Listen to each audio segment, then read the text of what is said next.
to today's Strategic Planning and Policy Committee meeting. Oh, we've just got our live stream thing pop up here. Hold on. Fantastic. Look, welcome members and staff and guests and viewers actually online, which appears we have a few these days. So, thank you for joining in. You've all got your agenda before you. I think the first item, as always, is apologies. I think we're going to enter apologies for Hazel for lateness. She seems to be having problems connecting. So if we can just note that. Other than that, I think we have a full complement. It looks to be the case. Fantastic. Next item then is disclosures of members' interests. Does anybody have any conflict of interest? Phil, you're waving your hand around. Yep, thank you. Just item 13 on the district plan, plan change 13. Just a brief discussion or itemise in that agenda item, please. So, yep, just that one. Okay, so any other disclosures there? No, so that just for noting also. Fantastic, thank you for that, Phil. Any late items? Anybody aware of any late items? I'm not aware of there being any. Great, so then we'll move on then to the confirmation of the order of the meeting. I'm not aware of there being any changes. Obviously, when our meeting concludes, we have those 2 workshops and hopefully we'll be finished sometime around lunchtime. So, Andrew, you happy to move? Do I have a seconder? Bruce, all those in favour say aye. Against? Carried. Fantastic. So then that takes us to confirmation of our minutes appearing on page 7 of our agenda. Minutes from our 7 September meeting, which is, as is usual, I'll call the page numbers, and if you've got an issue with it, raise your arm or interrupt and take it from there. So 7 and 8, 9 and 10, 11 and 12. All pretty straightforward. Claire. Yes, just on page 11 at the bottom there, the quarterly property services report. It's just a technical thing, that first paragraph in the second line. It really should be that Bruce and John presented their report. It's got took the quarterly property services reported, but that's not necessary. Which page are you on there, Claire? Page 11 or page 4 of the minutes. Item 9 at the bottom. Okay, I'm with you. Yeah, excellent. Did we get that, Kieran? Or who's yes, yeah, we've made a note. Oh, yep. Claire, thank you, Claire. Okay. Cool. Thank you. So subject to that small change, are you happy to move, Claire? That the yep. Claire, thank you. Roger, second. All those in favour say aye. Aye. Against? Carried. Wonderful. So that leads us to our first substantive item, which is the Tūrata water tower removal and underlying land reclassification. I believe, Anna McElray, this is your item to present. Good morning. Morena, Susan, Morena, councillors. The purpose of this report is to seek the committee's approval to remove the redundant Kihikihi water tower on Tūrata and repurpose the area, which is the town's key vantage point, to a viewing picnicking area where the history of the site can be shared.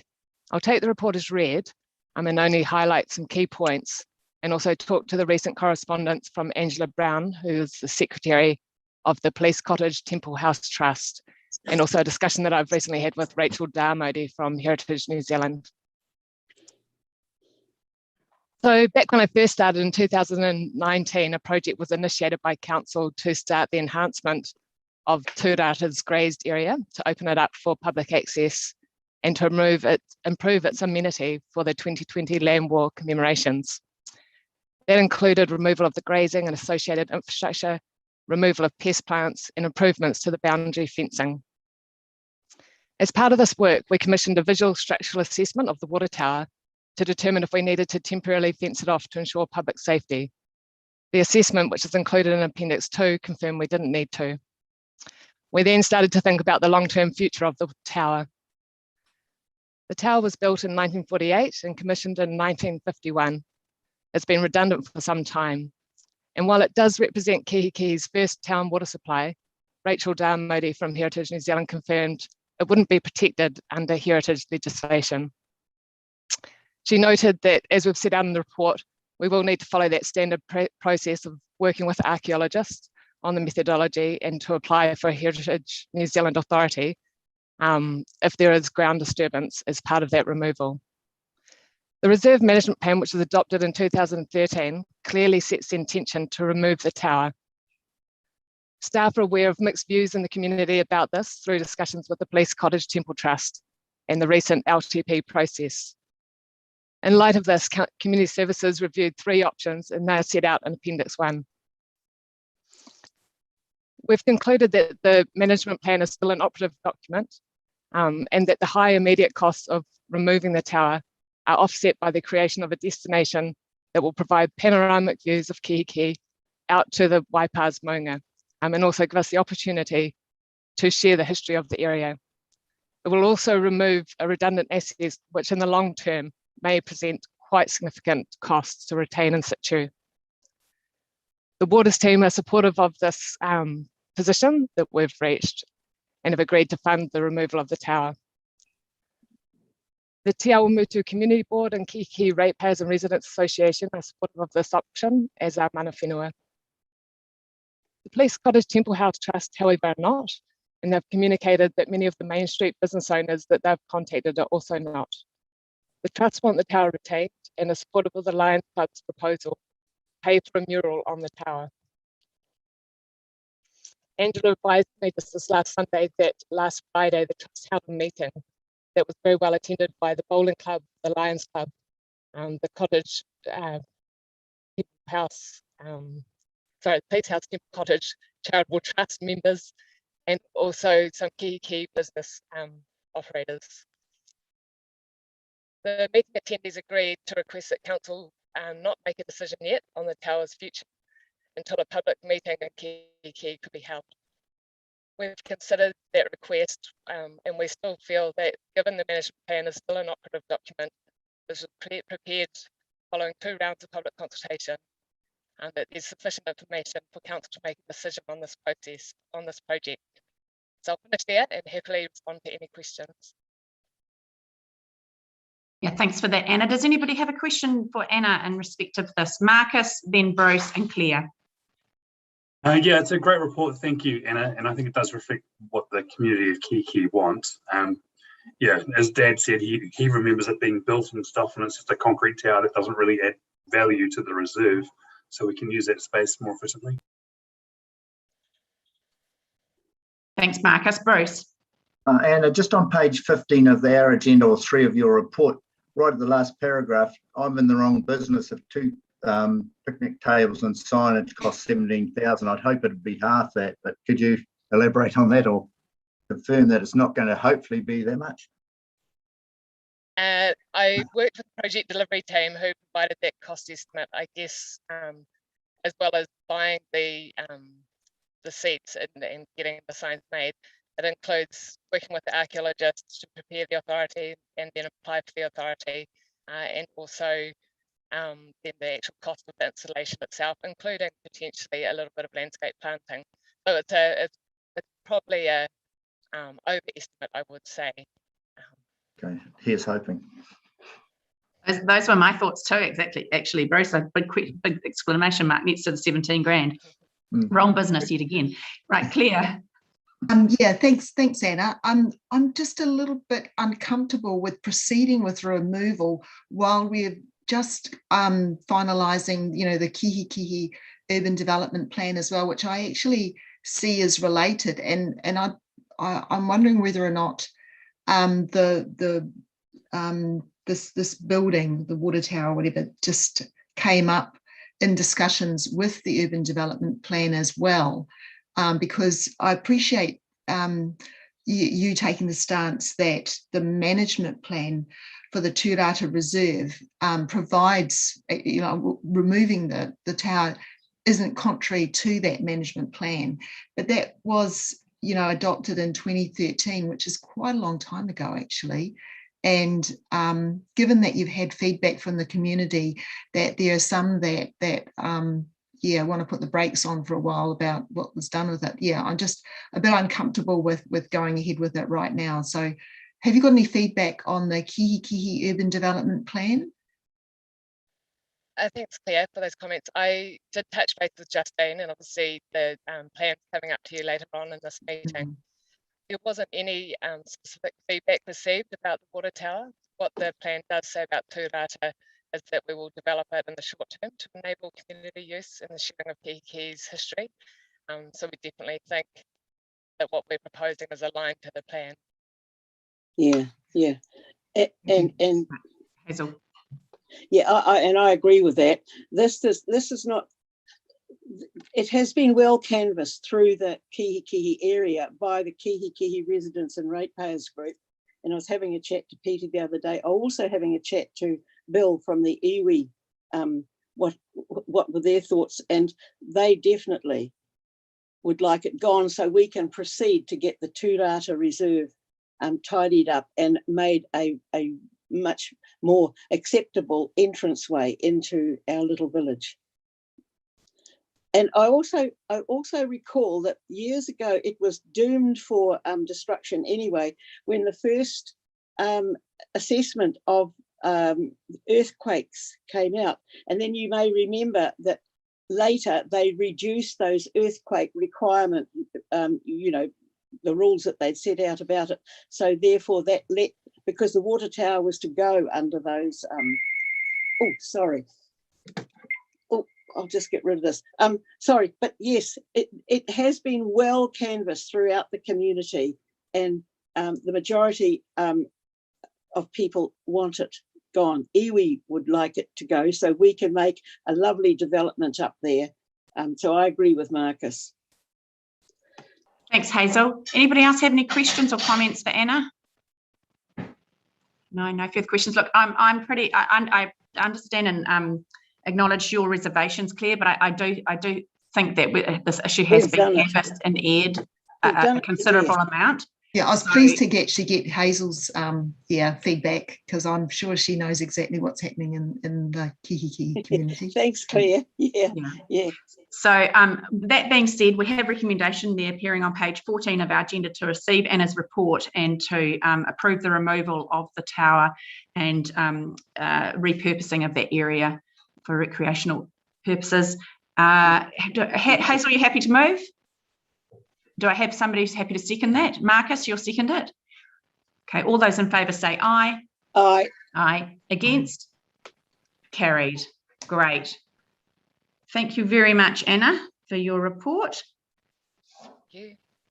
Thank you.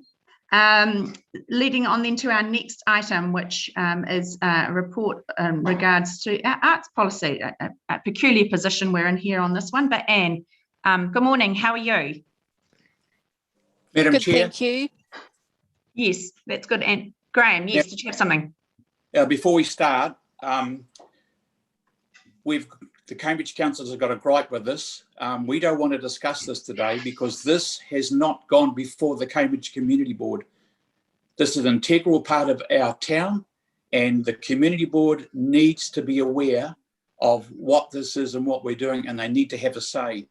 And I would like to move that we don't discuss this, and that it goes as a late item to our community board tomorrow. We can't make a decision on a late item, but we have talked to the community board members who knew nothing about it, and we would like it to go before our community board.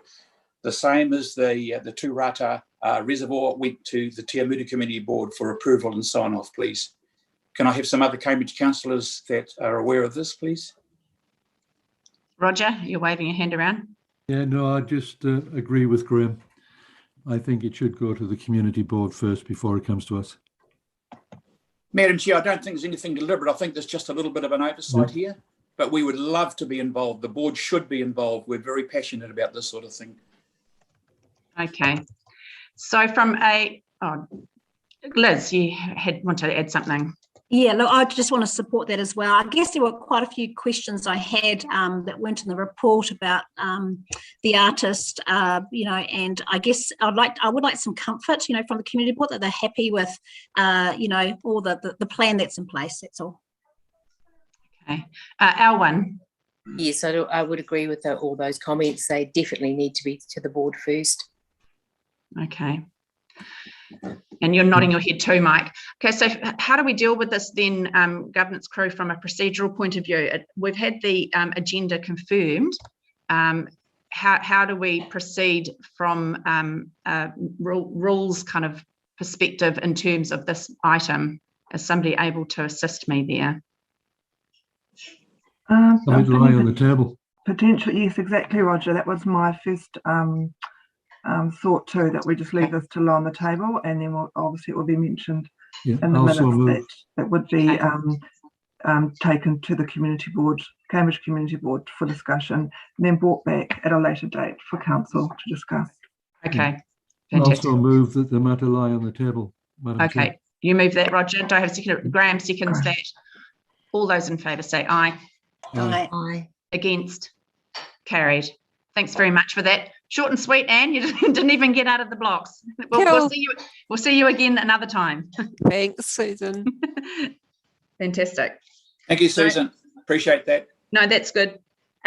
Moving on then to the report from the Bypa Community Facilities Trust. Sally, would you like to introduce this item? I believe we have Matt Horn available. He's there on the screen. So, morning, Sally. Morena, and through the chair, yes, happy to introduce this item.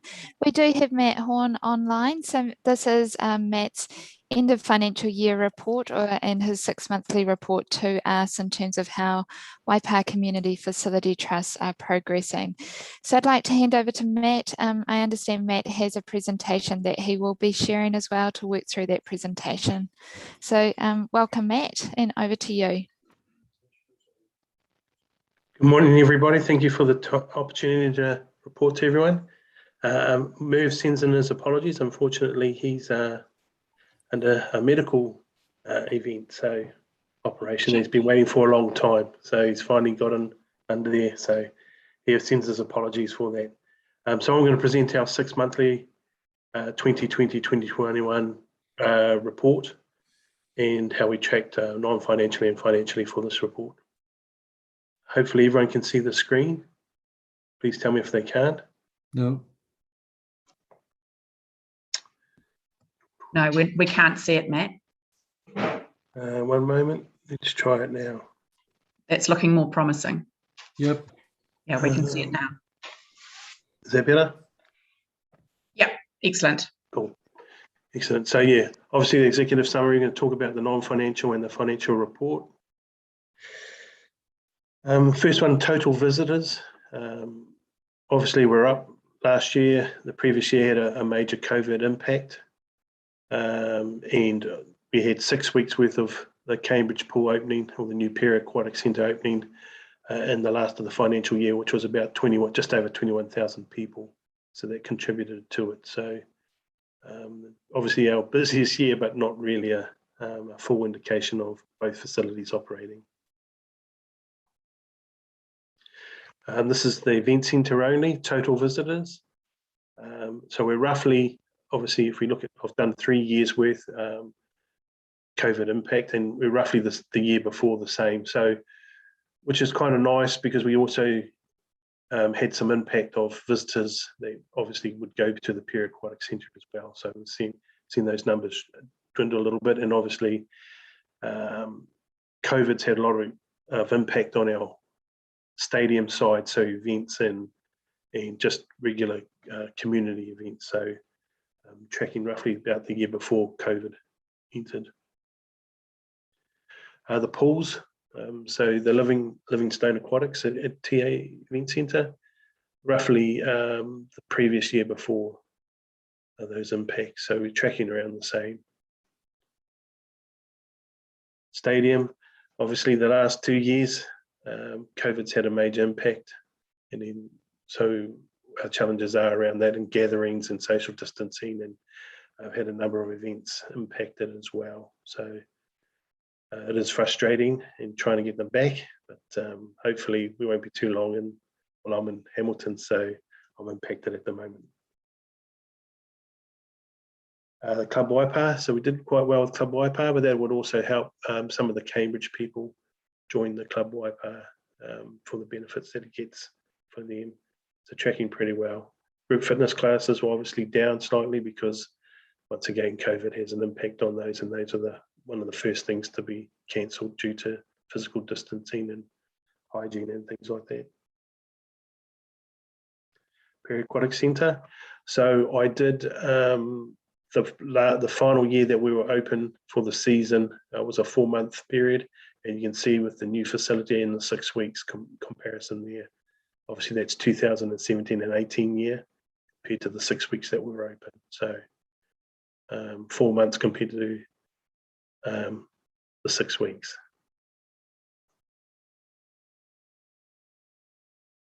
Swim Waipa, that's been our golden child, I guess, or the highlight. Swim Waipa has done really well, expanded into the community.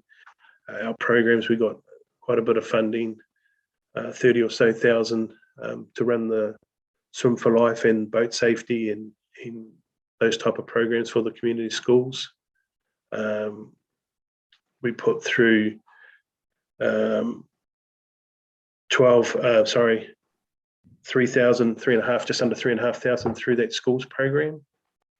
And we're quite proud of that, which is up from 2,400 the previous year. So it's up 30% on that. And overall, quite a bit through the squads in the Learn to Swim program. Health and safety, once again, always a challenge for us. Being a community facility and the nature of our facility, they're all pretty good. But if you can see, most of the tracking has tracked down.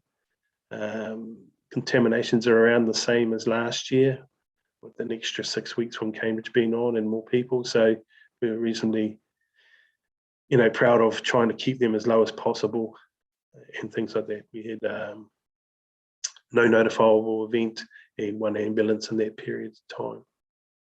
But most of them are just general first aid, bumps, cuts, things like that, knocks. Pool water quality maintained at the 94% average, well above the 85 recommendation from our industry body in the pool water quality standard. And if you come and swim, I doubt that you'd come into the pool's not looking sharp and clean most of the time, or all of the time, to be honest. Feedback, good feedback last year, pretty good. Complaints around the same, non-valid complaints, not too much high in suggestions. So I would say the current year that we're in would see a lot of feedback, especially with the Period Aquatic Centre opening, and that'll be a different report at the end. We'll report that at the end of the year. Capital renewal, so total we spent about 186,000, just over. 700 was from council's capital funding, and what the trust has invested back into the facilities that we operate. And those are just a few of the things that we've done. Additional to that, we did help support with FF&E for Cambridge, so we spent money on that and supporting that to help the facility get up in operation. Satisfaction survey, we had a good feedback last year. Please note that it is good, and Cambridge was not a question in there because it was closed when we did the survey. So we got to see us customer satisfaction index rating of 84, up 3 points from 81, which is an excellent result. And we go quite detailed, so we're asking the nitty-gritty. We're not just doing it off a couple of key questions. We actually go down and ask how our services are tracking and what we're applying for and things like that. The financials. So these are the current financials of how we tracked over the last 6 years. See how we're tracking, and then the funding. Obviously, there's a big increase in the funding for the last financial year for the Cambridge pool in operation. Renewals, and you can see it down there. So at the bottom, there was a net surplus of 867,000. That obviously is left over. That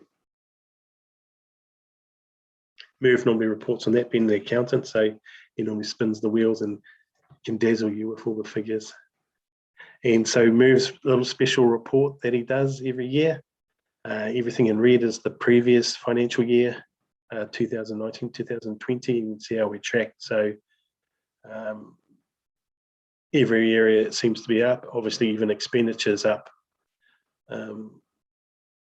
But net cost per user is council's covering $4.93 and the trust covering $8.01.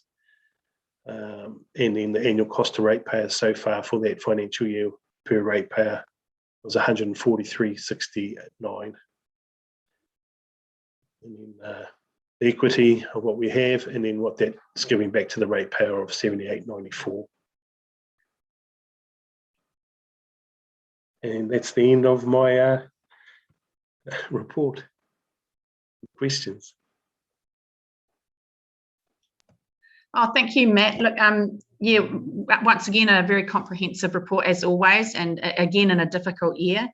Good highlights, though, for me were obviously the customer satisfaction survey and the swim Bypa numbers. Really, they're really pleasing results, and you should be proud of those. So does anybody have any questions or comments for Matt? Andrew, then Claire. Thanks, Susan. Yeah, you know, well done, Matt, and all the rest. Just on our financial report, the numbers don't add up. I don't think it's anything to do with you, Matt. It was there was a hand on heart because obviously I do the initial report and then put it into a PowerPoint to present. For some reason, I accidentally put one number wrong, but the outcome was still the same. I don't know why it didn't even add up. And then when I was doing I found that out and actually told Sally, and it's too late to change. So the figures haven't actually, the outcome figures haven't changed. It was just the one add up of the total of the income that was received was wrong, but even the expenditure and the outcome was still the same. And I tried to get it changed, but it was too late. Yeah. Okay. Yeah, no, that's all good.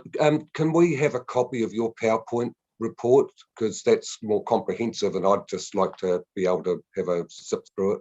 That'd be great. Yeah, Sally has a copy of that, so I'm pretty sure that she can distribute it, but I can send it again. Cool, thanks, Matt. Yeah, through the chair, yes, we will distribute that. Great, thank you. Claire, did you have a question for Matt? Yeah, well, yeah, two comments. I mean, firstly, it's always great, Matt, to hear from you, and you always have such, amazing results and achievements, and just congratulations to all your team on that. Two things were, firstly, that you mentioned that you had grants that help you fund those learn to swim classes and things like that. Yes. I think you should be reporting on those. So rather than just saying what your learn to swim numbers are, I think you should be saying that you're getting these grants or funding support from these other sources, because that's pretty important to us to know that you're able to make those lessons cheaper or more accessible for a lot of people in our community, or children, so that they're getting those skills built up. So I hope you give consideration to that, because it's adding more value, to the facilities that you're managing for us. And the second thing was just whether or not you've got any other feedback about the Cambridge pool and what people are saying about it, really. Thanks. Through Madam Chair, yes, we're getting a lot of great feedback about the Cambridge pool. People love it. It's something new. It's a great design, and everyone loves the look and the feel of it. And we're generally getting good feedback around the service that we were providing as well. There's always the people that are on a negative side towards that, and that's a challenge we just got to work through. And it is tough when we're still under the building warranties and defect stage, in trying to provide a service and reply to them when things are still being negotiated and being sorted out, I guess, is the big challenge for us. So we'll get there, but I'm pretty sure if the Bypa region doesn't go into level 3 like I am now, that summer will be really good out there in Cambridge, and we'll be able to use the indoor and outdoor and really get it pumping for the summer period. Right, thanks, Matt. Liz, you've got your hand up, then Marcus. Yeah, thanks, Matt. Hey, look, thanks. The Cambridge pool, of course, it's a real pride for Cambridge councillors and all councillors, of course, but I'm interested actually in seating. So one of the things that we kind of had to, I guess, forego was a large amount of seating for any large events. And I won't ask you necessarily to provide the right answer now, but I'm guessing in the future we might need to consider fundraising to be able to provide, terrace seating. And I know we've made it kind of a plan through the windows to be able to accommodate that in the future. But have you had already any requests or have you had any comments around that from potential event organisers? Not to my knowledge from the public asking us, but from a trust perspective, we already identified areas that we thought that we might be short in, especially in the outdoor 50-metre pool. We do have portable stackable chairs that are stored away for indoor and possibly outdoor for events, but Sally might not like me saying this, her garden's on the hot spot of maybe getting removed for some tiered seating if we can get that going. Because I know when we've got the school events, just to fit them in will be a challenge. And there's like one row of seating and a little bit on the other side. I know there's a little bit of grassed area where they can put some marquees, but it's all going to be new to us again, having those events right through the year. And we've got a number of bookings from Auckland swim clubs for the summer coming for their school camps in January, which we're quite keen to host, and they're starting to roll in now, provided once again COVID doesn't impact too much. But that's a conversation down the track that we're looking to do. The trust is also trying to get a cafe set up there. That's been a bit of feedback from the public and the trust. We're probably going to look at a two-phase period where we'll get something in temporarily, like a caravan if we can, that provides that service with a cup of coffee and maybe it's something little to eat. And then if that's successful further down, then going to a more permanent site that the trust will do like we did in Te Awamutu, fund that and then get someone in to hopefully deliver and provide that service. But it's just something that we're working on as we go. If I can, through the chair, just in response to that, I think we all know that the Cambridge pool is very well built on the site. There isn't a lot of additional room on site, so we're happy to work with the trust around sort of ongoing operations and how we can utilise the best that we can for those various events or various swim meets. So yeah, we've well used the site, so there'll be some innovative ideas, I'm sure, on how we can get seating in to support those events. Thanks, Sally. Marcus, then Hazel. Yeah, it's a great to see the pool's being used. Sorry, my lawnmower man's about to go past my window, so it's going to be noisy. But Matt, I'm just wondering, with the commercial tenants we've got at Go Bypa and Te Awamutu, it's been really hard for hospitality and cafes and things like that. What are you doing to help the cafe in Te Awamutu to stay viable and be commercially successful? Because one thing I have noticed is that, driving past there, if I wasn't from Te Awamutu, you wouldn't even know that there was a cafe in the building, because there's no signage outside saying that, there's a cafe here or anything like that. And, what other supports have you done to help them over these times? Yeah, we obviously don't market them on, we expect them to market themselves. We bring the people in as well. But supporting them, we've done a number of things where we've reduced their lease and given them free lease during COVID periods. We've had staff come in and actually be on site so they can open up in level 3 when we're not open to the public. So we're on site to enable them to open so they can provide that. And we try and work with them all the time. So, look, when they need new gear, as an example, right now we own all their assets and they've got issues with some of their equipment, and we're actually purchasing new equipment to replace that stuff as well. So we talk with them regularly. They are, when it's not in the COVID, they're quite busy. They are a challenge being on the site, being a smaller site for seating in the internal, so they can't maximise their potential in their return as well. So it's just working with them as best we can and staying under the guidelines and the rules that the government and our industry is setting. But what about external signage and things like because outside the event centre, there's nothing to say that there is a cafe there to help them like that? Yeah, they've got some flags. I'm not sure why they haven't put them up. They normally have flags flying saying that this is happening and going. They normally put them up themselves. So if they haven't been up recently, lately I've been more in the Cambridge site, so I haven't seen. I kind of do maybe 1 or 2 days over in TA and try and share my time between both sites. But they generally have signs up, so I couldn't tell you if they have been putting them up or not, so I haven't really noticed, unfortunately. But can they do physical signage on the building?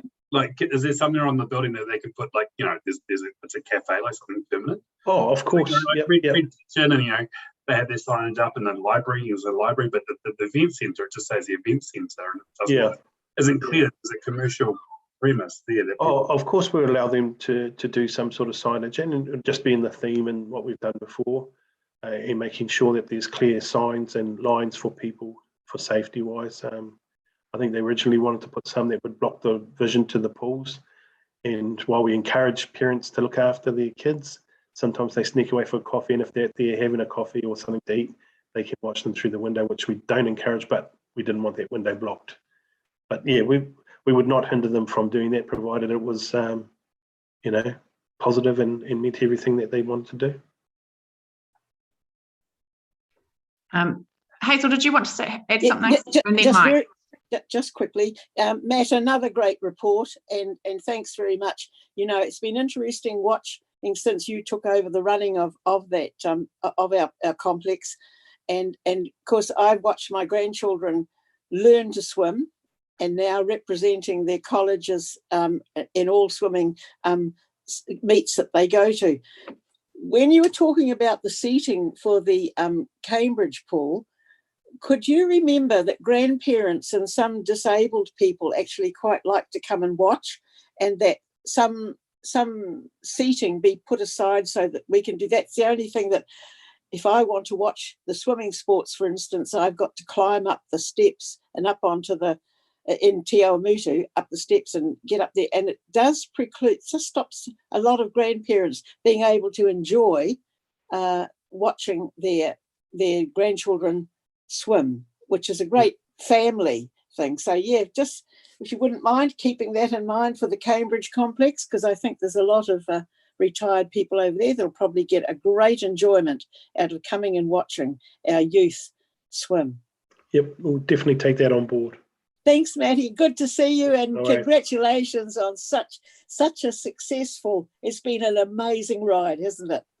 We're very proud of what we've done so far. So thank you very much. You should be. Thanks, Hazel. Mike. Yeah, hi through the chair. Yeah, again, thank you, Matt, for your report. Very informative. There's a couple of points I'd like to note. One is the swim program that you folks are running in schools, and just as Claire's alluded to, that's obviously largely grant subsidised for the schools, so it's very cheap, comprising of sort of, I think, 5 lessons, and the 6 ones are water safety lessons. So I know a lot of schools in Cambridge have picked that up and trying to fit it in, so it's greatly appreciated, that service that's been offered. And then the second thing is, I like how you've talked about a 2-stage approach to your cafe. So one sort of less capital intensive than the other, I guess, trying to bring a cart sort of on site or somewhere close to site before you sort of look at a permanent solution. I had a resident approach me a week or two ago about a cycle, like I don't know, it seemed like a tok-tok sort of coffee cart thing. And I think she's been engaged with you folks. But yeah, that concept I think is really good in terms of low risk but provides a service. You through, Madam Chair. Thank you, Councillor Mike. We're just waiting for some feedback and approvals to have that. And once that's done, we've engaged a third party to lead that expressions of interest and tender process, and we'll advertise that once we get approval. That we can do that on site. One of the things why we've gone to an outside third party is just to make sure that we distance ourselves and the board distance themselves if they know the cafe owners and lead that process, so there's no conflict of interest there. So I don't believe it'll be too long, and then hopefully council will say yes, and then we'll get the tender and that out. So excellent. Yeah, we'd love to think they'll do well in the summer, especially if we have a good summer. Yeah, thanks for that. Any other questions for Matt or comments? No, look, thank you once again, Matt. Now, before I put the motion, I just wanted to ask you to please send our best wishes to Murph for a speedy recovery. Obviously, we wish him well. So I just would like you to turn your minds then to page 47, where we have a recommendation there to receive Sally's overall report, and then more specifically the report of Matt Horn. And Mike's happy to move. Roger's happy to second. All those in favour say aye. Aye. Aye. Against? Carried. Wonderful. Thanks very much, Matt, and keep up the great work. Thank you very much. Appreciate Cheers. it. Thanks, Matt. Bye. Thanks, Sally.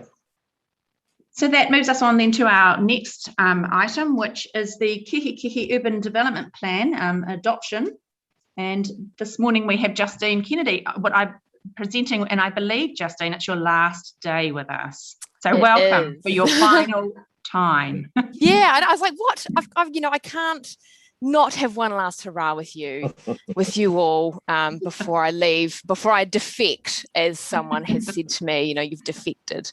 I've gone to the dark side, team. Kihikihi Urban Development Plan. What a journey this has been on. This last came to you all in September, 7th of September. We workshopped the public engagement results we had on the UDP. And in that workshop, I signalled to you that we would be seeking adoption this month. So the purpose of this report is for you guys to recommend up to council that they, at that full council meeting at the end of the month, that Kirsty, who has very kindly said she would front my report that I wrote for it, hopefully she won't even have to speak, that sort of thing. We can do all the hard yards today. I would just like to touch on a couple of little whoopsies I found in the agenda, and I think it was just when the UDP document was put into the agenda. There must have been something funny with the PDFs, because I noticed on page 73 and 96 there's some skew-iffy images there, so please know that is not what the UDP looks like. I hope you can take comfort that it doesn't look like that. It does actually look, we've got a different image, for example, on page 73, and is a lot tidier on page 96. So apologies for that. I will have a chat to our admin and see what might have happened there. I guess the only other difference, perhaps since you've last seen the UDP, is that we've included an implementation plan.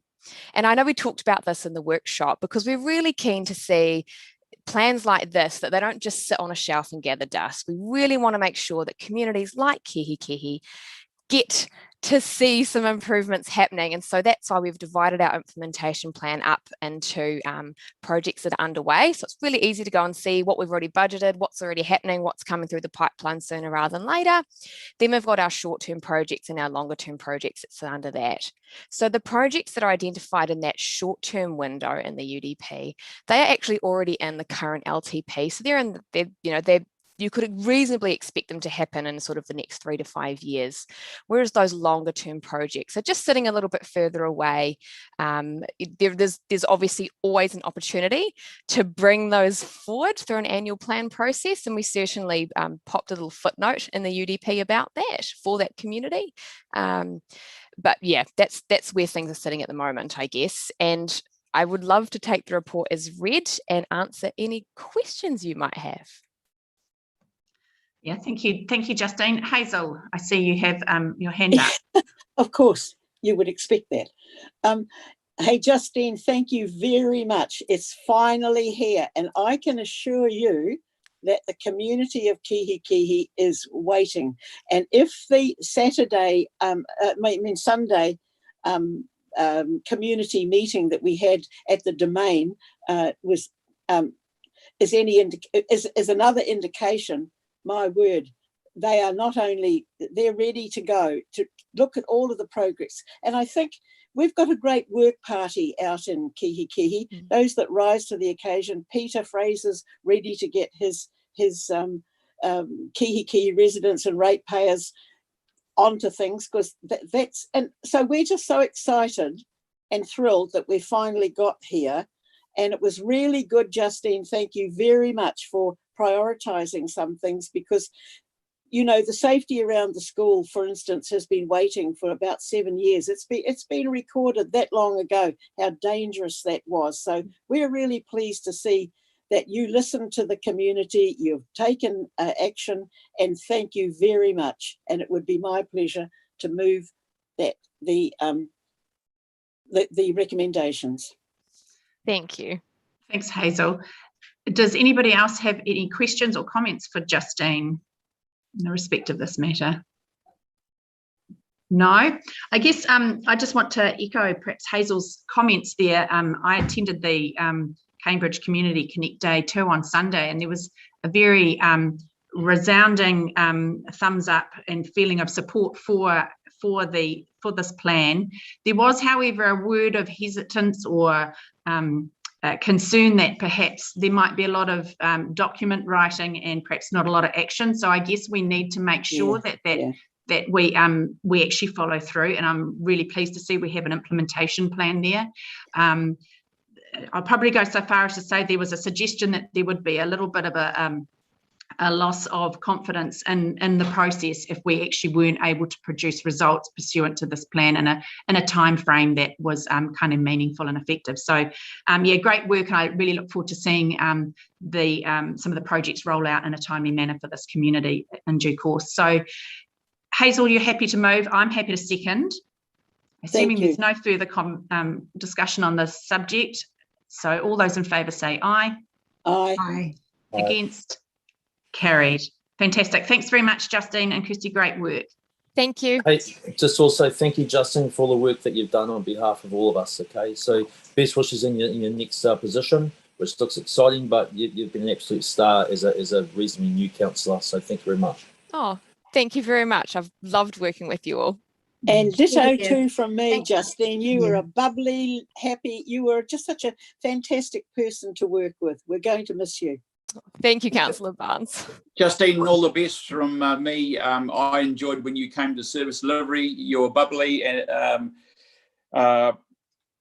reports, and you bought into them and you delivered them like you'd bought into them, and I think it made it very, very pleasurable listening to what you had to say. All the best. Thank you. Yeah. All the best from me too, Justine. It's been fantastic having you presenting these reports, and yeah, like having you out in the community, you know, working with groups on the various vision statements, or yeah, like the Pirongia community village concept plan and things. Yeah. So you've done superb work for us, and all the very best. Thank you. Thanks, Justine, and we'll invite you to come and sit on the new Orbiter bus service, which goes over the third bridge in a few years' time. We should name it the Kennedy Bridge if you feel like it. Yeah, cool. Thank you. Thanks very much, Justine. Best of luck for your new position, and you'll obviously be greatly missed. Thank you. I'll see you guys a bit later. All right then, so moving on then to the next item on our agenda, which is the submission on proposed changes to wetland regulations. And for that one, we have Graham Pollard. Is Graham floating around somewhere here? I certainly am. If I can get my video on, there you go. I'm afraid after Justine, you've got me. Good morning, Graham. Yeah, am I on? Yes, I am. Yes, good morning, councillors. I hope you're all well. I'm stuck in level 3. I'm one of those people that are already on the dark side. This is a report that's seeking the committee's feedback, comments, and/or endorsement of a draft submission to the Ministry of the Environment's proposed changes to the wetlands regulations. The proposals and the submission fall into 3 sections. The third section relates to consenting pathways, with which we're in general support. I'm hoping Tony Quickfall's available to answer any questions that you may have on these proposals. Hilary Webb, our biodiversity planner, is also available to answer any queries on the other 2 sections. Now, the second section relates to better provisions for the restoration and maintenance of wetlands and biosecurity activities. Now, the submission is supportive of the changes that make it easier to carry out those restoration and biosecurity activities. However, we do seek greater clarity on who is authorised to carry out restoration and maintenance work in wetlands and under what mandate. Because as written, the proposals specify council plans, which gives the potential to exclude documents like iwi management plans. And therefore, in the submission, we seek greater clarity and the ability to work with a wider and more considered range of management plans. The first section of the proposals is concerned with the definition of natural wetland. Now here the submission does not agree with the proposals, and let me just run through why that's the case. The Resource Management Act, the National Environmental Standard for Fresh Water, and the National Policy Statement for Freshwater Management, and the in conjunction with the wetland delineation protocols, already provide a clear, sound, legislation-based definition. Including pasture in that definition would introduce confusion, ambiguity, and lack of clarity in the definition. And it potentially works against landowners by potentially exposing them to the risk of legal action for undertaking management of a site is not actually a natural wetland. It's just a vague definition as a pasture. So we think that a clear, well-defined, unambiguous definition of natural wetland is beneficial for council in identifying and monitoring significant natural areas, and should it be necessary, hopefully not, but should it be necessary, enforcing compliance with the district plan. So using a combination of vegetation, hydrology and soils produces a good objective technical definition. Including pasture will make the definition too subjective and vague and potentially costly, not just for council, but for landowners to engage consultants in determining what is and is not a natural wetland. So hopefully that gives some background to where we're coming from. The submission, the draft submission, is the appendix to the report. And we're very happy to take on any comments, answer any questions. I hope hopefully my backup team is actually in place. Yeah, Graham, Graham Weber speaking. Can I speak from a farmer point of view? Yeah, of course. I'm actually real pleased about that because if you look at the photographs in the report going on, you can tell what natural wetland and what the vegetation is they're talking about. But what you were saying about prosecution is absolutely correct. You can have, and on my farms, I can have a paddock where the water tends to come to the surface, maybe in the winter. It's full of rushes, it's boggy. Fencing it off is an absolute huge cost. It doesn't have anything like exotic plantings on it. But in fact, I felt that under that legislation or what they are saying, you could get prosecuted if you tried to drain it or just make it a better piece to work in with your farming operation. So yeah, I'm fully supportive of what you're talking about there. Right. That's supportive of us wanting to keep the definition really tight and legally based. Is that correct? Yeah. The other thing I just wanted to raise was, why is this being foisted onto councils? Is it not a regional council thing? It's another cost that's been asked. I know that council are there at the start in terms of planning and having all their district plan rules, but where does the regional council kick in with this? Like, are we dealing with two entities? I believe that from our perspective, we've obviously got these significant natural areas within the district plan. So that's where I understand it comes into our work. And of course, issues around any management around Lake Naroto, for example, and maybe around any of the other peat lakes that we're working on as well. So I don't know if Hilary, you've got anything else you wish to add to that? If you're there, or Anna McCullery, I see, is here as well. Morning, Madam Chair and councillors. I would note that the proposed changes will make it easier for us to manage wetlands that are currently Waipa District Council reserves. So that certainly was a compelling factor in making this submission. Thanks, Hilary. Any other questions for either Graham or Hilary in respect of the submission, draft submission? No. Look, Graham, I had probably following on somewhat similar to Councillor Webber, I had reservations initially about the definition proposed changes for wetlands.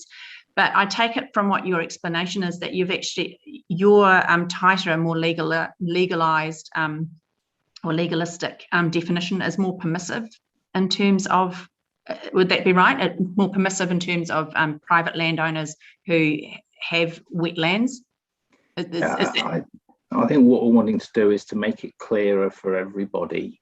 As you'll appreciate, ambiguity doesn't help anybody, and of course that can always be costly. So that's why we would prefer to keep it really clear and definite and an objective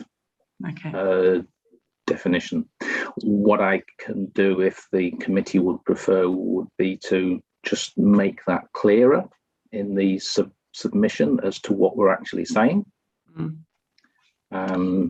Yeah, I think that might be helpful. Yeah, I think that might be helpful, Graham.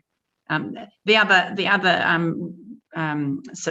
points you've made, I have no difficulty. It was more just that definition and what that effectively meant for landowners or farm owners, not necessarily council-owned wetlands.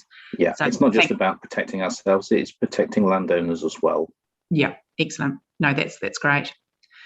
Any other questions for Graham or Hilary? No? Yes, Susan, there's a little piece in there that I'm a bit I'm not knowing what it means. I'm trying to find it on my computer, but I can't. But I've got it down here on page 7. It says advantaged socio-economic groups will benefit at disadvantaged group expense. And I don't know how that fits in. I don't know what's meant by that. Whereabouts are you, Graham? Well, I've got it on environmental policy on the page 7. I've just written that down. I've been trying to find the damn thing, but it seems to be a comment from which document, Councillor? What's that, Graham? Of which document, councillors? Just so I can try and find it. Yeah, I know. I'm trying to find it. It's a comment from staff or somebody had input, but I just don't understand why it is saying that advantaged socio-economic groups will benefit and disadvantaged groups won't. It just, I'm sorry. I'm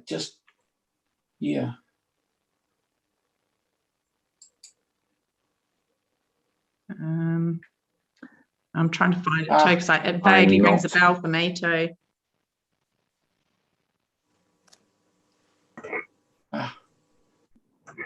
Is it about the costs in terms of those pathways? I think it sort of rings a bell in there, doesn't it?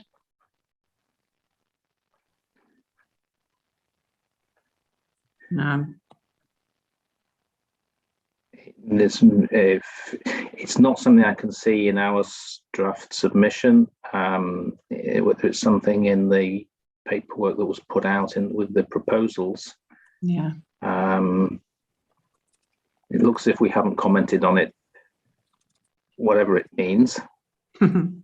Yeah, I'm sorry, I can't find it either. No, it doesn't mean this. Yeah, I don't know. Yeah. Okay, let it go. Apologies. Okay, thank you. Okay. Any other questions or comments there for these two? No? Excellent. So we have recommendation there appearing on page 102 to receive Graham's report, approve those draft submissions on that proposed regulation change, and delegates to Gary any opportunity to amend them in a minor way. Such as for us clarifying what we mean by the definition. Yeah, if you can just add that clarification there and that definition, that would be great. I'm happy to move that from the chair. Is there anybody out there who's happy to second that for me? Claire, fantastic. So all those in favour say aye. Aye. Aye. Against? Carried. Great. Thank you very much. Thank you. I'll see you later. Thank you, Graham. Thank you, Hilary.